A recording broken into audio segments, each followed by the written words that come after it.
Nigeria में loss का कारण बनता है उनकी currency depreciation. The Nigerian currency continues to significantly depreciate during Q4, resulting in a significant impact full year on Divan International. Nigeria has recorded an impact of 236 crore forex loss. तो लगभग मोटा मोटा कंपनी यहाँ पे 200 करोड़ से ज्यादा का ही प्रॉफिट करेगी। अगर कंपनी 200 करोड़ प्रॉफिट करती है, और ये मैंने 20% रेवेन्यू पे ही लगाया, 20% रेवेन्यू ग्रोथ। अगर मान लो कंपनी 25% 30% पे ग्रो करती है तो आप वैसे करके निकाल लेना। हाय एवरीवन, तो डिस्कस करेंगे दिव्यानी इंटरनेशनल लिमिटेड को। दिव्यानी इंटरनेशनल जो है एक क्यूएसआर कंपनी है। क्यूएसआर का मतलब होता है quick service restaurant. KFC, pizza हट, कोस्टा कॉफी, वांगो, ये 4 इनके बड़े ब्रांड्स हैं। कंपनी इसमें डील करती है।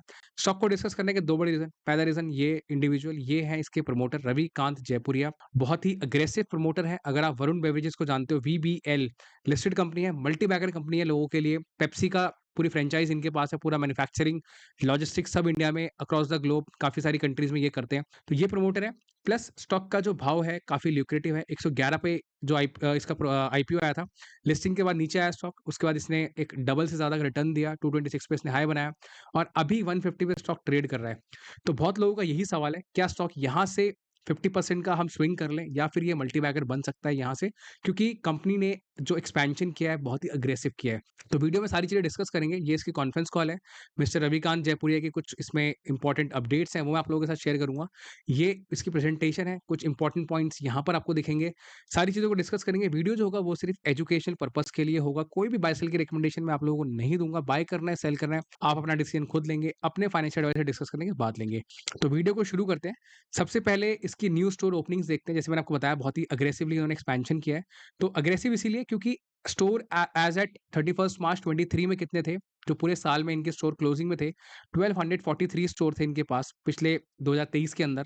2024 फाइनेंशियल ईयर एंड होते होते 1782 स्टोर्स उन्होंने कर दिए। मतलब कितना ऐड किया, 539। इस बेस नंबर पे जब मैं परसेंटेज निकालूं तो लगभग 40% से ज्यादा इन्होंने स्टोर्स ऐड करे हैं। केएफसी के लगभग 106 स्टोर इन्होंने ऐड करे, पिज्जा हट के 61, कोस्टा कॉफी के 67 और वांगो के 11। और यहाँ पे आप देखोगे नाइजीरिया में 3 स्टोर है, नेपाल में 3 स्टोर है, थाईलैंड में 288 और उस पर रेड मार्क बना है। रेड मार्क इसीलिए बना है, ये रेड एस्ट्रिक इसलिए लगा रखा है क्योंकि इन्होंने ये स्टोर्स एक्वायर करे हैं थाईलैंड के अंदर। और ये जो शुरुआत है 18 जनवरी से इन्होंने करी है। इसका जितना भी नंबर्स आप प्रॉफिट एंड लॉस के अंदर देखोगे वो 18 जनवरी ऑनवर्ड्स देखोगे। तो कंपनी ने थाईलैंड में इसीलिए करा है क्योंकि थाईलैंड के अंदर जो बिजनेस है अच्छा है, वहाँ पे केएफसी की लीडरशिप पोजीशन है, फ्राइड चिकन बहुत बिकता है वहाँ पे इसीलिए। तो ये हो गया इनका एक्सपेंशन। तो क्या ये एक्सपेंशन इनके प्रॉफिट एंड लॉस में भी दिख रहा है? तो इनके वैल्यूएशन देखते हैं पहले। मार्केट कैप में स्मॉल कैप कंपनी है, स्टॉक भी बहुत ज़्यादा 299 का, इसको देख के डरना नहीं है। क्यों नहीं डरना है? क्योंकि मैं आपको आगे बताता हूँ उस चीज़ के लिए। आरओसी 8% का है, बहुत शानदार नहीं है, लेकिन ये एक टर्न अराउंड कंपनी बन सकती है आगे जाकर के। तो आरओई आरओसी इंप्रूव हो जाएगा। टर्न अराउंड क्यों बोला मैंने? क्योंकि इसने FY24 के अंदर 10 करोड़ का लॉस बुक करा है। ठीक है, लॉस बुक करने के बहुत सारे रीजन है, वो आगे इनकी कॉन्फ्रेंस कॉल में है, बताता हूँ मैं। डेट टू इक्विटी 2.75 का है। कंपनी ने डेट ली है कितनी, 1500 करोड़ से बढ़ा करके 2900 करोड़ कर दी। मतलब कि पिछले 3 साल में डेट हाईएस्ट है 2900 करोड़ की। और डेट का यूज कहां पर हुआ है, ये नए स्टोर्स खोलने में। तो कंपनी इतना एग्रेसिवली स्टोर्स खोल रही है, तो क्या इससे फायदा होगा? देखते हैं आगे। पहले इसके पीई को देखते हैं। पीई जो है यहाँ पे कहीं ट्रेड कर रहा था, लगभग आप देख सकते हो नीचे की तरफ था। ठीक है, जब इसका भाव मई 23 के अंदर कितना था, 150 के लेवल पे। बाजार में तेजी आई, स्टॉक का पीई बढ़ा, पीई लोग यहाँ तक ले गए, और उसके बाद में कहीं पे स्टॉक का जो नेगेटिव रिजल्ट आया Q4 के अंदर, -49 पे, जो प्राइस टू अर्निंग मल्टीपल है वो शूट कर गया 300 पे। और price to earning multiple competitors, Jubilant food जो डोमिनोज है उसका 123 है, मैकडॉनल्ड्स का, वेस्ट लाइफ 195 है, सफायर का 172 है। तो मार्केट में बहुत ज्यादा पी मिलता है इन स्टॉक्स को। आगे वैल्यूएशन और देखते हैं इसकी कि क्वार्टरली रिजल्ट कैसा रहा है। तो year on year sales growth में 38% की ग्रोथ कंपनी ने यहाँ पे करी है। 1000 करोड़ का रेवेन्यू है, क्लॉक इन करा है, तो ग्रोथ अच्छी आई है यहाँ पर। लेकिन ग्रोथ में ऑफकोर्स इन्होंने न्यू स्टोर्स वगैरह भी ओपन करे हैं। ओपीएम 16% पर है, और ओपीएम 16% आप देख सकते हो, 22% 24% कंपनी पहले करती थी। लगभग 8% से जो इनका ऑपरेटिंग मार्जिन है वो कम हो गया है। और उसकी वजह से आप देख सकते हो यहाँ पे जो इनका प्रॉफिट है वो लगभग नेगेटिव हो गया है, क्योंकि इंटरेस्ट कॉस्ट इनको बहुत पे करनी पड़ रही है, क्योंकि डेट बहुत ज़्यादा है। प्लस डेप्रिसिएशन इनको बुक करना पड़ता है, क्योंकि इनके पास जो एसेट्स हैं वो बढ़ गए हैं। जब नए स्टोर आप खोलते हो तो एसेट्स भी बढ़ जाते हैं आपके, तो आपको डेप्रिसिएशन बुक करना पड़ता है बुक्स के अंदर। तो कंपनी लॉस में आ रही है। लॉस में आने का पहला बड़ा रीजन बताया तो आपको क्या है। पहला रीजन तो है कि पहली बात, एक तो हाइपर इन्फ्लेशन है। आप ये कॉन्फ्रेंस कॉल पढ़ोगे, यहाँ पे मैनेजमेंट ने क्लियरली बोला है कि हाइपर इन्फ्लेशन है। यही चीज डोमिनोज के अंदर ही बताई गई थी। तो इन्फ्लेशन की वजह से प्रॉब्लम क्या आती है, आपकी रॉ मटेरियल की कॉस्ट बढ़ जाती है, आपकी पैकेजिंग की कॉस्ट बढ़ जाती है, आपकी इंप्लॉय की कॉस्ट बढ़ जाती है, मैन्युफैक्चरिंग की कॉस्ट लगभग बढ़ जाती है। तो उसकी वजह से आप कस्टमर को जो वो प्राइस जो बढ़ता है आपके रॉ मटेरियल का, आप कस्टमर को पास ऑन नहीं कर पाते हो क्योंकि आपकी वॉल्यूम ग्रोथ नहीं होती है। जब आपका वॉल्यूम ही नहीं बढ़ेगा, कस्टमर अगर मान लो जो कस्टमर महीने में मान लो 2 बार पिज़्ज़ा खाता है, वो 1 ही बार खा रहा है, ठीक है? ऑर्डर कर रहा है, तो इसका मतलब वॉल्यूम नहीं बढ़ रहा है। तो नेट-नेट उसकी वजह से पास ऑन नहीं कर पा रहे हो आप, तो यहाँ पे मार्जिन आपको खुद एब्ज़ॉर्ब करने पड़ते हैं, अपने प्रॉफिट में कम करना पड़ता है। दूसरी चीज़, कंपनी को पूरे साल लॉस हुआ है, कहाँ पे? नाइजीरिया में। नाइजीरिया में लॉस का कारण बनता है उनकी currency depreciation. The Nigerian currency continues to significantly depreciate during quarter 4, resulting in a significant impact full year on Divan international. और उसका इम्पैक्ट कितना आता है? लगभग Nigeria has recorded an impact of 236 crore forex loss. 236 crore का फॉरेक्स का loss हुआ है इनको, ठीक है? यूएसडी डिनोमिनेशन के अंदर। और वो कहाँ पे लॉस दिखाया है? ये प्रॉफिट एंड लॉस है इनका, पूरे साल का अगर आप देखोगे, तो यहाँ पे भी मार्जिन 4% से कम हो गया है, 23, 22 और यहाँ 18। पहली चीज़, जो नाइजीरिया का लॉस हुआ है वो यहाँ पे आएगा। दूसरी चीज़, जो इनके बाकी के खर्चे हैं वो भी, तो इसलिए मार्जिन कंपनी का कम हो गया है। तो क्या ये नाइजीरिया वाला लॉस आगे भी होगा? मुझे नहीं लगता, क्योंकि वो वन टाइम का एक तरीके से इम्पैक्ट था। जो करेंसी थी वो डेप्रिशिएट कर गई। अब कंपनी ऑफ कोर्स अपने प्राइसेस को बढ़ाएगी नाइजीरिया के अंदर, स्टोर में जैसे भी ओपन करेगी, मतलब डील करेगी वहाँ पर, अपने मार्जिन्स को वापस लगभग 15-16% के आसपास तो कंपनी को लाना ही होगा। ठीक है? जो भी वहाँ का एक इनका स्टैंडर्ड होगा मार्जिन्स का। दूसरी चीज़, इनके पास में जो है डेप्रिसिएशन जो है बहुत ज़्यादा है, क्योंकि ऑफ कोर्स स्टोर काउंट बढ़ रहा है। प्लस यहाँ पर कंपनी के पास इंटरेस्ट भी है। अब अगर कंपनी को टर्न अराउंड होना है, तो कंपनी को और नए स्टोर्स खोलने पड़ेंगे और अपने सेम स्टोर काउंट को बढ़ाना पड़ेगा। मतलब कि जो रेवेन्यू आ रहा है एक्जिस्टिंग स्टोर से, वो ज़्यादा होना चाहिए। तो कंपनी कितने न्यू स्टोर खोलेगी, मैं आपको बताता हूँ। कंपनी लगभग खोलेगी 300 नए स्टोर। इन्होंने पीवीआर के साथ में एक डील करी है कि आप जहाँ-जहाँ पे पीवीआर के नए थिएटर खोलोगे, वहाँ पे हम आपके साथ मिल कर के फूड कोर्ट बनाएँगे, या फिर जो भी एक कॉन्सेप्ट रहेगा वहाँ पे हम अपना दिव्यानी इंटरनेशनल है, अपना बिज़नेस ओपन करेगी। उससे इनको एक बेनिफिट मिलेगा। और पीवीआर ही इन्होंने क्यों चुना? क्योंकि पीवीआर देखो मार्केट में लीडर है थिएटर इंडस्ट्री के अंदर, तो इसीलिए इन्होंने पीवीआर के साथ पार्टनरशिप कर ली है, और इनके साथ पीवीआर की एक और पार्टनरशिप चल रही है ऑलरेडी, कोस्टा कॉफ़ी की। दूसरी चीज़, कंपनी जो 300 नए स्टोर खोलेगी, उसके अंदर कंपनी कुछ स्टोर हाईवे पे भी खोलेगी, जिसको हाईवे ऑन द गो कहते हैं। मतलब कि जो लोग ट्रैवल करते हैं, वो हाईवे पे खाना खाने के लिए केएफसी वगैरह पे खाना पसंद करते हैं, क्योंकि हाइजीन वगैरह उनको अच्छा लगता है। तीसरी चीज़, कंपनी रेलवे के साथ में भी डील कर रही है, ठीक है? यहाँ पे आप देख सकते हो 275 300 नए स्टोर। तो रेलवे के साथ में कंपनी डील कर रही है कि रेलवे के जो स्टेशंस वगैरह हैं, वहाँ पे इनको अपने स्टोर वगैरह खोलने के लिए अपॉर्च्युनिटी मिल जाए, ठीक है? ये इनके एक्सपेंशन का प्लान है। अब बात करते हैं कंपनी मार्जिन इंप्रूव करने के लिए क्या करेगी? मार्जिन इंप्रूव करने के लिए डेफिनिटली कंपनी देखो, एक तो अपने जो नाइजीरिया की करेंसी है उसको हेज करेगी प्रॉपर्ली। दूसरी चीज़, कंपनी अपने ऑपरेटिंग एक्सपेंसेस को कम करेगी। जो भी इनकी वेस्टेज वगैरह है उसको खत्म करेगी। इन्होंने लिखा है इसके अंदर, हम वेस्टेज वगैरह पे कंट्रोल करेंगे, हम ऑपरेटिंग लेवरेज पे काम करेंगे, मेन्यू को इंप्रूव करेंगे, नई-नई चीज़ें, नया-नया मेन्यू कस्टमर्स के लिए लाएँगे, प्लस प्राइसिंग पे ध्यान देंगे अपनी। तो वो सारी चीज़ें कंपनी कर रही है। लॉन्ग टर्म व्यू अगर आप देखोगे स्टॉक के अंदर, देखो मैं कहता हूँ, अगर मान लो कंपनी के स्टोर्स बढ़ जाते हैं कि 300 और, तो ये स्टोर 2100 के लेवल तक चले जाएँगे, पहली चीज़। अगर 2100 के लेवल तक स्टोर काउंट जाता है, तो ये 3500 का रेवेन्यू बढ़ेगा, क्योंकि ऑफ कोर्स जब आपका स्टोर काउंट बढ़ेगा तो वहाँ से भी नया रेवेन्यू आएगा। तो ऑटोमैटिकली आप पिछले साल से ज़्यादा रेवेन्यू करोगे।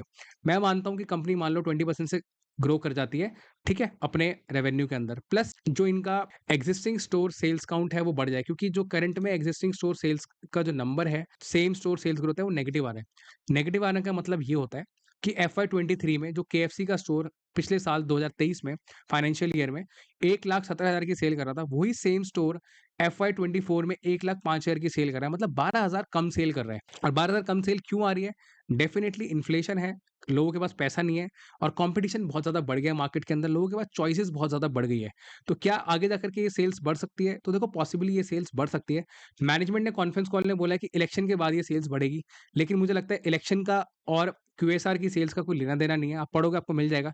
तो वो थोड़ा-सा पॉइंट मुझे नॉनसेंस लगता है, कोई उसमें सेंस वाली बात नहीं है कि इलेक्शन के बाद में ऐसा-वैसा हो जाएगा। सेल्स बढ़नी होगी तो डेफिनिटली बढ़ जाएगी। थोड़ा बहुत अगर लोगों के पास में पैसा आएगा, लिक्विडिटी इन्फ्लो आएगा मार्केट के अंदर, लोगों की जेब में खर्चा करेंगे लोग, तो सेल्स बढ़ सकती है। तो अगर मान लो यहाँ पे अगर हम टर्न अराउंड होता हुआ इसको देखते हैं, तो टर्न अराउंड कैसे होगा? ये सेल्स फॉर एग्जांपल अगर मैं एक्सेल में आपको दिखाऊँ, मैं कहता हूँ कि कंपनी, खैर 5,000 तो बहुत ज़्यादा कर दिया मैंने। अगर मैं आपको यहाँ पे दिखाता हूँ कि 3500 पे कंपनी मान लो 20% से ग्रो करती है, ठीक है? तो 20% कितना हो गया? लगभग 4300, 3550 है, तो 20% 4300, उस पे कंपनी 4300 करोड़ के रेवेन्यू है, ठीक है? अगर कंपनी इतना रेवेन्यू करती है, तो 20% का मार्जिन करेगी, तो मार्जिन के बाद कितना यहाँ पे एबिटा बनेगा, जो यहाँ पे 646 है, यहाँ पे 860 बन जाएगा। कंपनी को उस पे इंटरेस्ट तो पे करना ही पड़ेगा, जो एनुअल 187 है, क्योंकि कंपनी में डेट है। ये डेट तो आपको ब्याज पे करना ही पड़ेगा। हम कहते हैं माइनस कर दो। डेप्रिसिएशन मान लो 400 हो जाए, क्योंकि ऑफ कोर्स ये डेप्रिसिएशन 385 है। आगे 300 नए स्टोर अगर और खोलते हैं तो डेप्रिसिएशन नॉन कैश है, 400 मान लेते हैं, तो पीबीटी लगभग 273 बनता है। और टैक्सेशन का हिसाब किताब कुछ मुझे इनका समझ नहीं आता, क्यों? क्योंकि मोस्टली ये लॉस करते आए हैं सालों के अंदर, तो जितने भी ईयर्स में इन्होंने लॉस किया है उसको आगे ये लोग सेट ऑफ करते हैं, तो इसलिए यहाँ पे -9% माइनस इतना। तो नेट मैं कहता हूँ, मान लो इनको टैक्स पे करना भी पड़ जाता है 25%। 25% मैंने कैसे निकाला? क्योंकि जो इनका कॉम्पिटिटर है जुबिलेंट फूड्स, वो 25% टैक्स ऑन एन एवरेज यहाँ पे देखो आप दिखेगा 26, 28, 25 के आसपास पे करता है। मैं कहता हूँ 25% अगर पे भी करता है तो लगभग मोटा-मोटा कंपनी यहाँ पे 200 करोड़ से ज़्यादा का ही प्रॉफिट करेगी। अगर कंपनी 200 करोड़ प्रॉफिट करती है, और ये मैंने 20% रेवेन्यू पे ही लगाया, 20% रेवेन्यू ग्रोथ। अगर मान लो कंपनी 25%, 30% पे ग्रो करती है तो आप वैसे करके निकाल लेना, ठीक है? तो आपको प्रॉफिट और ज़्यादा मिल जाएगा। सिंपल मैथ्स है, कोई ज़्यादा इसमें रॉकेट साइंस नहीं है। तो क्या स्टॉक टर्न अराउंड होगा? तो देखो मेरे अकॉर्डिंगली बहुत ज़्यादा चमत्कार नहीं करेगा। क्यों? 263 इन्होंने पहले भी करा हुआ है। स्टॉक का पीई 300 है, स्टॉक नीचे आ जाएगा, मतलब पीई नीचे आ जाएगा और स्टॉक में थोड़ी बहुत तेज़ी बनेगी, वापस से लोग खरीदेंगे।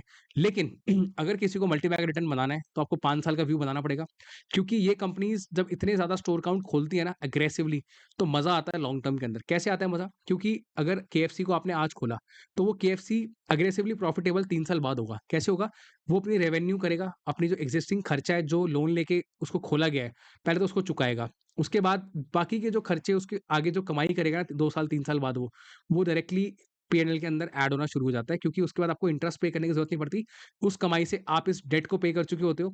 जब आप डेट पे कर दोगे तो यहाँ पे जो इंटरेस्ट का एक्सपेंस है, ये ऑब्लिगेशन आपके ऊपर से हट जाता है। तो नेट कोई अगर खरीदना चाहता है स्टॉक को, तो लॉन्ग टर्म का व्यू बनाओ, क्योंकि जैसे मैंने आपको बताया अगले साल कुछ ज़्यादा चमत्कार होता हुआ मुझे नज़र नहीं आता। अगर कंपनी 40% ग्रोथ भी कर देती है, नो डाउट प्रॉफिट बहुत सॉलिड आएगा। ऐसा नहीं है कि बार-बार नाइजीरिया के अंदर प्रॉब्लम होती रहेगी, वैसा तो नहीं होने वाला है, लेकिन पीई बहुत ज़्यादा है। मार्केट पीई नीचे लेकर के आएगा और फिर उसके अंदर थोड़ी बहुत आपको ईपीएस की ग्रोथ मिलेगी, क्योंकि पीई ऑफ कोर्स 100 के ऊपर रखेंगे लोग इसको, एकदम से तो आपको 50 का पीई मिल नहीं जाएगा। तो नेट जिसने ऊपर खरीदा है, आपको टेंशन लेने की ज़रूरत नहीं है, आपका भाव आ जाएगा। क्यों आएगा? क्योंकि आगे जब रेट कट होगा, लिक्विडिटी इन्फ्लो होगा, तो ऐसे स्टॉक्स में तेज़ी बनती है। हो सकता है यहाँ पे तेज़ी बने, तो आप यहाँ रिकवर कर जाओ। आपकी मर्ज़ी, आपको होल्ड करना है, आप कर सकते हो। कोई किसी को नई पोज़ीशन बनानी है, तो मेरी तरफ से कोई रिकमेंडेशन नहीं है। पोज़ीशन बनाओ तो लॉन्ग टर्म की बनाना, क्योंकि जो कंपनी 500 नए स्टोर खोलेगी हर साल, वो company no doubt long term में अच्छा परफॉर्म करेगी। उस कंपनी के अंदर आपको अच्छी ग्रोथ आगे जाकर के देखने को मिलेगी। बाकी कोई अगर सोच रहा है कि इसमें मल्टी बैग रिटर्न्स बन जाएँगे 1 साल के अंदर, 2 साल में, तो मुझे नहीं लगता। हाँ, 3 साल, 5 साल में बन सकते हैं, लेकिन वो लॉन्ग टर्म की बात है, क्योंकि जो ऑपरेटिंग लेवरेज आता है, वो 3 साल के बाद आना शुरू होता है। सपोर्ट की बात अगर हम करें टेक्निकली, तो आप देख सकते हो एक सपोर्ट यहाँ पर ऑलरेडी चल रहा है, और सेंटीमेंट नेगेटिव होंगे तो स्टॉक 135 तक आएगा। और अगर सेंटीमेंट नेगेटिव हुए, स्टॉक अगर मान लो क्वार्टर 1 जो भी रिजल्ट आएगा, जो चल रहा है हमारा अभी ये अप्रैल, मई, जून, उसके बाद अगर नेगेटिव रिजल्ट आया, तो भाव आपको लगभग 111 के नीचे तक मिल जाएगा। अब वो भी तब जब ऑफ कोर्स नेगेटिव सेंटीमेंट हो या फिर रिजल्ट भी खराब आए। मुझे गारंटी नहीं यहाँ तक आएगा नहीं आएगा, मेरा काम है आपको सपोर्ट बताना, तो सपोर्ट 111 तक आ सकता है।